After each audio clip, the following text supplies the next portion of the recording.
রমজান মাস শুধু উপবাসের জন্য নয়, এটি আত্মশুদ্ধি, সংযম, ন্যায়বোধ ও মানবাধিকারের এক অনন্য শিক্ষা। আসসালামু আলাইকুম, কেমন আছেন সবাই? রমজান মাস ইবাদতের মৌসুম। এই সময় শৃঙ্খলিত শয়তানের প্ররোচনা মুক্ত হয়ে প্রত্যেক মুমিন বেশি বেশি ইবাদত করে অধিক নেকির আশায়। সচেতন মুসলিম সমাজ পূর্ব থেকেই পরিকল্পনা গ্রহণ করে, আমলের ছাড় তৈরি করে এবং তা পালন করার জন্য আন্তরিকভাবে চেষ্টা করে। আমলের এই তালিকায় আল্লাহর বন্দিগির পাশাপাশি বান্দার হকের গুরুত্ব দেওয়া হয়। ইবাদত শুধু রবের প্রতি কর্তব্য পালন করা নয়, আল্লাহর সৃষ্টি জীবের প্রতি সেবা করাও আমাদের কর্তব্য। আর এই ব্যাপারে স্বয়ং আল্লাহ তাআলা নির্দেশ দিয়েছেন, আর তোমরা সকলের প্রতি অনুগ্রহ করো। আল্লাহ অনুগ্রহকারীকে ভালোবাসেন। সূরা আল বাকারার 195তম আয়াতে। তাই আল্লাহর অনুগ্রহ লাভের আশায় আমাদের উচিত সমাজের অসহায়, দরিদ্র, সুবিধা বঞ্চিত, বিশেষ করে আত্মীয় স্বজন, এতিম মিসকিনদের হক আদায় করা। বর্তমান আধুনিক বিশ্বে মানবাধিকার শব্দটি ব্যাপক আলোচিত। বিশেষ করে উন্নত বিশ্ব এই ব্যাপারে বেশ সোচ্চার। তাদের ভাবখানা এমন, তারা এই মানবাধিকারের ধারক ও বাহক, অথচ তারা জানে না ১৫০০ বছর আগেই ইসলাম শুধু মানবাধিকারের কথাই বলেননি, সকল সৃষ্টির সেবা করার তাগিদও দিয়েছেন। মানবাধিকার হলো মানুষের জন্মগত এবং সহজাত কিছু অধিকার, যা জাতি, লিঙ্গ, ধর্ম বা অন্যান্য কোনো পরিচয়ের উপর নির্ভরশীল নয়।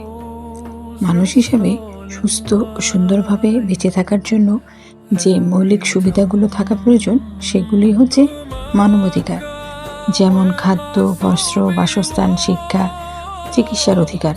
এই অধিকারগুলো সর্বজনীন, মানুষে মানুষে কোনো ভেদাভেদ নেই।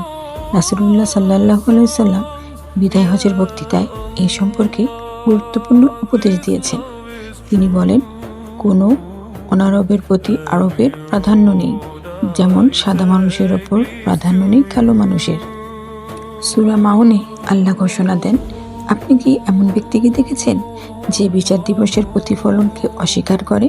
সে তো ওই ব্যক্তি যে এতিমকে ধাক্কা দেয় এবং মিসকিনকে খাদ্যদানে উৎসাহ দেয় না।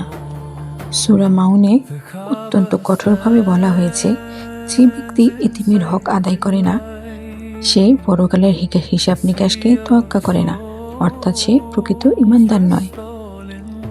বাংলা অভিধানের অনুযায়ী এতিম বলতে এমন বালক বালিকাকে বোঝানো হয় যার পিতামাতা উভয় মারা গেছে। তবে ইসলাম পরিভাষায় একজন অপ্রাপ্তবয়স্ক শিশু যার পিতা মারা গেছে, সে এতিম। সামাজিক দায়বদ্ধতা থেকে আমাদের প্রত্যেকেরই উচিত এতিম অনাথ শিশুকে সাহায্য করা, বিশেষ করে অর্থনৈতিকভাবে সাহায্য করা।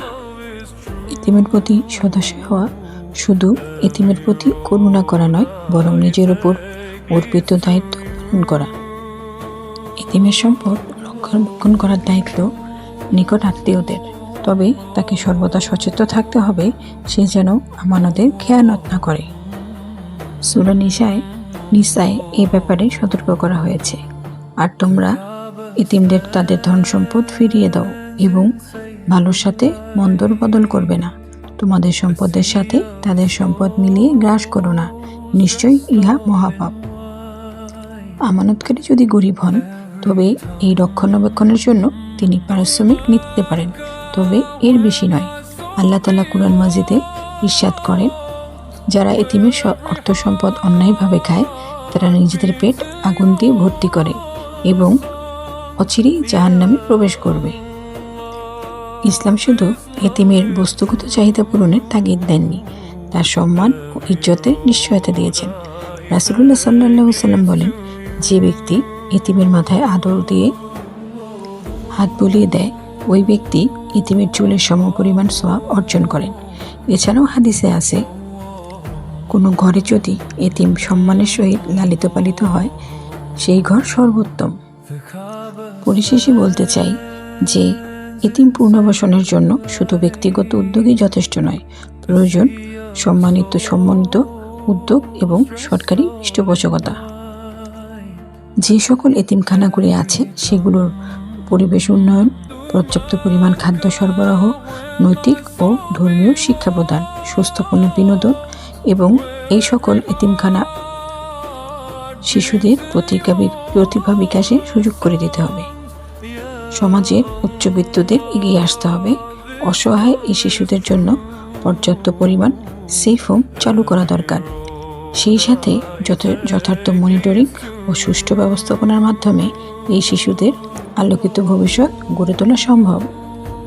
তারা বড় হলে পর্যাপ্ত শিক্ষা, ভোকেশনাল ট্রেনিং ও কর্মসংস্থানের ব্যবস্থা করে দিলে এ সকল শিশু বোঝা নয়, বরং দেশের সম্পদ হিসেবে গড়ে উঠবে।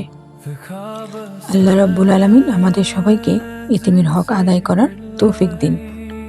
ভিডিওটি ভালো লাগলে লাইক, কমেন্ট, শেয়ার দিবেন। ধন্যবাদ।